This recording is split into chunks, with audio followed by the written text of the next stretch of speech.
Voters across the country, maybe even you, are reacting to last night's debate. Our Nikole Killion watched it with a group in Pennsylvania.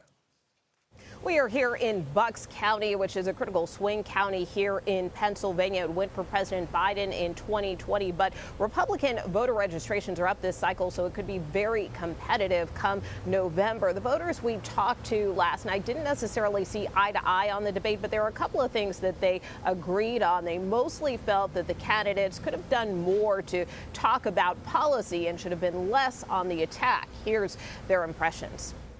By a show of hands, how many of you think that Vice President Harris won this debate?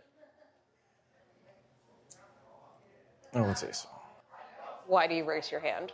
Definitely because Vice President Kamala Harris is definitely a better speaker than Donald Trump. That's why I would say that she would probably have won the debate itself. No one won the debate, but I would say if people believe in thinking that whatever they saw from Kamala is real, then yes, Kamala won the debate. But if people see through that facade, I think Trump won the debate. What are you taking away with you after tonight's debate? I think it was a typical presidential debate, a lot of interrupting and everything, but I do think that they made some good points, and I think that it did give a lot of people a better decision and a better answer for who to vote for. They both made some interesting points.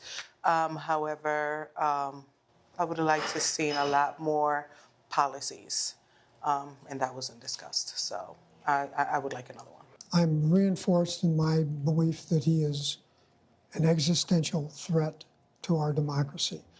He just the other day stood up and proudly proclaimed in front of all the cameras and the people that if he got elected, we'd never have to go vote again. This will be the last election. You'll never have to vote again.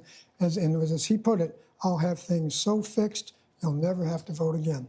He's not kidding. He means it. There were a number of key moments that the voters responded to, whether that was the candidates' exchanges over the economy, immigration, reproductive rights. But they also said that they wanted to hear more about some of the issues that didn't come up, like what the candidates would do to address veterans and some of their issues, and what they might do to bring down the national debt. For that reason, they said they hope there's a second debate. Major? Nikole Killion, thank you very much. Trivia question for you. When was the last time presidential candidate of a major party won Michigan but failed to capture the necessary 270 electoral votes to become president? If your guess is John Kerry in the year 2004, you have our compliments because you are correct. CBS News polling has the state in a dead heat. I went to Michigan to grab 3 meals and talk to voters. Here's just a little bit of what I heard. Are you a previous Trump supporter? The first year he won in 2016, I was not. Did you vote for Hillary? I did vote for Hillary, Okay. but I cried when she did not win. Okay. Then what happened? And then I just felt like he did a good job. Would you say Harris excites you in any way? I like her optimism. She reflects more of what I see. I'll vote for Harris. Yeah.